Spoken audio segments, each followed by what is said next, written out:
terhormat Ibu Dr. Nurita Ida SHMH selaku Rektor Institut Ilmu Al-Quran Jakarta, yang terhormat Bapak Dr. Azizan Sustiana MA selaku Direktur Program Pasca Sarjana, yang terhormat Bapak Dr. Hidayat MA selaku Kapolri Hukum Ekonomi Syariah sekaligus sebagai penguji, yang terhormat Ibu Dr. Umi Husnul Khotimah MAG dan Bapak Dr. Chandra Khalid MA selaku pembimbing, yang terhormat Bapak Dr. Daud Arif Khan selaku penguji, dan yang terhormat Bapak Profesor Dr. Abdul Wahab LCMA. Pada kesempatan kali ini, saya, Raihan Nairul Iza, akan mempresentasikan tesis saya yang berjudul Relevansi Undang-Undang Nomor 23 Tahun 2011 dengan Pemikiran Ulama tentang Zakat Saham. Studi perbandingan pemikiran Yusuf Al-Qaradawi dan Wahbah Az-Zuhaili. Tesis ini dibimbing oleh Ibu Dr. Umi Husnul Khotimah MAG dan Bapak Dr. Chandra Khalid MA.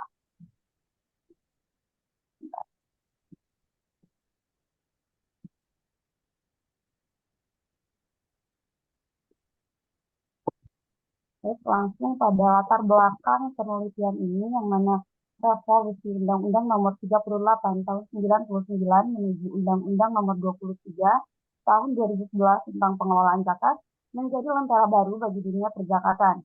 Salah satu perubahannya adalah dengan adanya perluasan objek zakat termasuk zakat saham.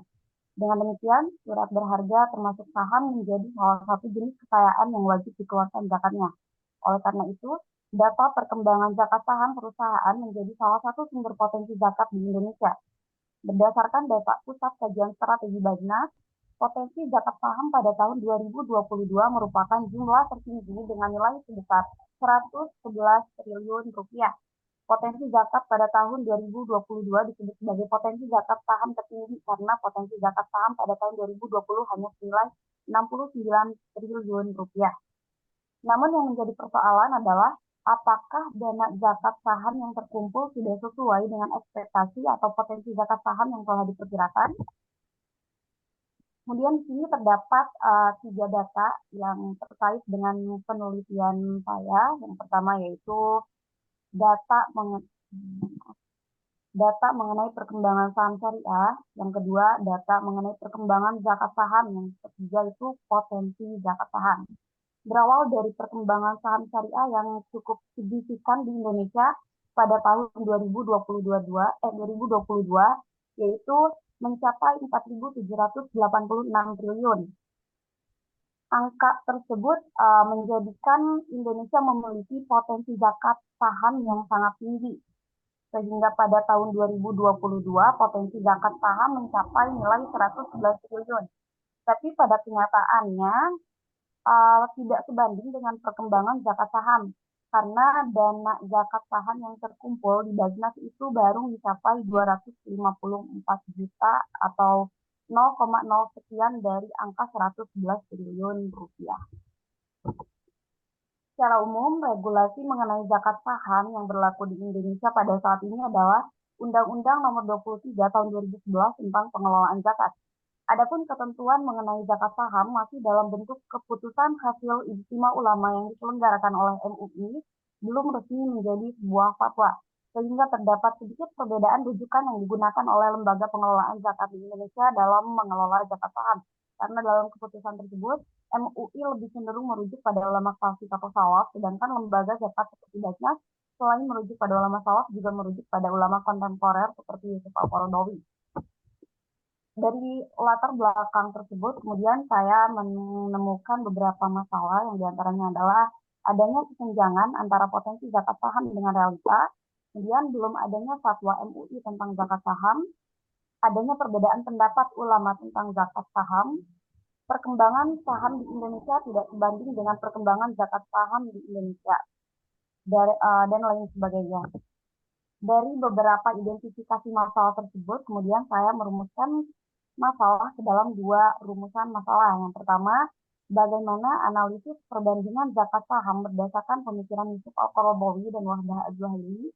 Yang kedua, bagaimana relevansi Undang-Undang Nomor 23 Tahun 2011 dengan pemikiran Yusuf Al-Qaradawi dan Wahbah Az-Zuhaili tentang zakat saham. Selanjutnya, metode penelitian. Dalam penelitian ini saya menggunakan metode kualitatif dengan jenis perpustakaan. Pendekatan penelitian yang digunakan adalah pendekatan komparatif dan pendekatan hukum normatif. Adapun sumber data diambil dari bahan hukum primer dan bahan hukum sekunder. Teknik pengumpulan data yang digunakan adalah teknik perpustakaan. Dan teknik analisa datanya yaitu dengan reduksi data, penyajian data, dan verifikasi data. Selanjutnya yaitu hasil penelitian. Terdapat dua hasil penelitian sebagai jawaban dari dua rumusan masalah. Yang pertama yaitu analisis perbandingan zakat saham berdasarkan pemikiran Yusuf Al-Qaradawi dan Wahbah Az-Zuhaili. Di sini terdapat bagian mengenai hukum dan ketentuan zakat saham menurut ulama kontemporer, yaitu berdasarkan perspektif Yusuf Al-Qaradawi dan Wahbah Az-Zuhaili. Menurut perspektif Yusuf Al-Qaradawi, saham dari perusahaan perdagangan, hukum zakatnya adalah wajib. Ketentuannya berdasarkan pada ketentuan zakat perdagangan atau zakat perniagaan. Kemudian, saham dari perusahaan industri, hukum zakatnya sama, yaitu wajib. Ketentuannya berdasarkan pada zakat hasil pertanian. Kemudian, zakat saham menurut Wahbah Az-Zuhaili. Saham dari perusahaan perdagangan, hukum zakatnya adalah wajib, ketentuannya berdasarkan pada ketentuan zakat perdagangan atau zakat perniagaan. Selanjutnya, masih berdasarkan perspektif Wahbah Az-Zuhaili, tapi ini perusahaan industri murni ya. Hukum zakatnya adalah tidak wajib, tapi keuntungan dari saham perusahaan industri murni disatukan dengan harta lainnya. Barulah dikeluarkan zakatnya berdasarkan zakat mal. Dari bagian tersebut dapat kita lihat bahwasannya Yusuf Al-Qaradawi dan Wahbah Az-Zuhaili memiliki pendapat yang berbeda terkait hukum zakat saham pada perusahaan industri murni.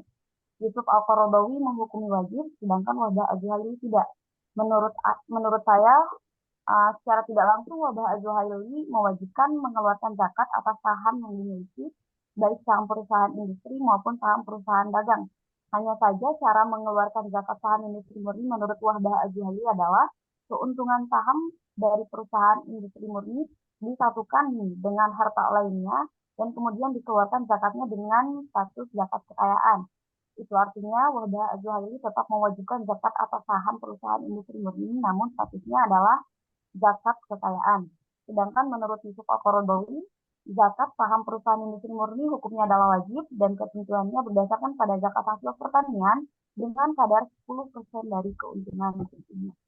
Kemudian hasil penelitian yang kedua yaitu relevansi Undang-Undang Nomor 23 Tahun 2011 dengan pemikiran Yusuf Al-Qaradawi dan Wahbah Az-Zuhaili tentang zakat saham.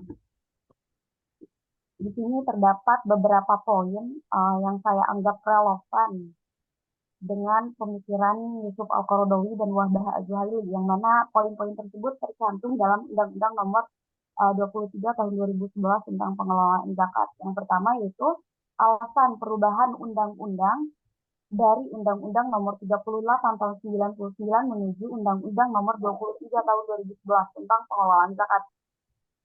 Dalam Undang-Undang Nomor 23 disebutkan bahwasannya Undang-Undang Nomor 38 itu dianggap sudah tidak relevan dan tidak sesuai untuk diberlakukan pada zaman saat ini, sehingga dilakukan perubahan. Hal tersebut relevan dengan pemikiran Yusuf Al-Qaradawi dan Wahbah Az-Zuhaili yang tidak anti perubahan jika ada temuan yang lebih maslahat, menyesuaikan waktu, situasi, serta tempat yang berubah juga menyeimbangkan sisi syariah dan realitas zaman yang selalu berkembang, sehingga pemikirannya dapat diterapkan di era modern. Adapun penetapan saham sebagai objek zakat menjadi salah satu bentuk perluasan zakat atas perubahannya. Selanjutnya yaitu mengenai perluasan zakat mal. Seperti yang sudah saya sebutkan bahwasannya zakat saham menjadi salah satu bentuk perluasan zakat setelah dilakukan perubahan undang-undang. Hal tersebut relevan dengan pemikiran Yusuf Al-Qaradawi dan Wahbah Az-Zuhaili yang selalu mempertimbangkan perkembangan zaman. Zakat saham merupakan bentuk jenis kekayaan terbaru yang hadir karena perkembangan zaman, sehingga ketentuan hukum mengeluarkan zakatnya menjadi kebutuhan bagi masyarakat muslim pada saat ini. Terlebih perkembangan saham syariah yang cukup pesat menjadikan Indonesia memiliki potensi zakat saham yang sangat tinggi.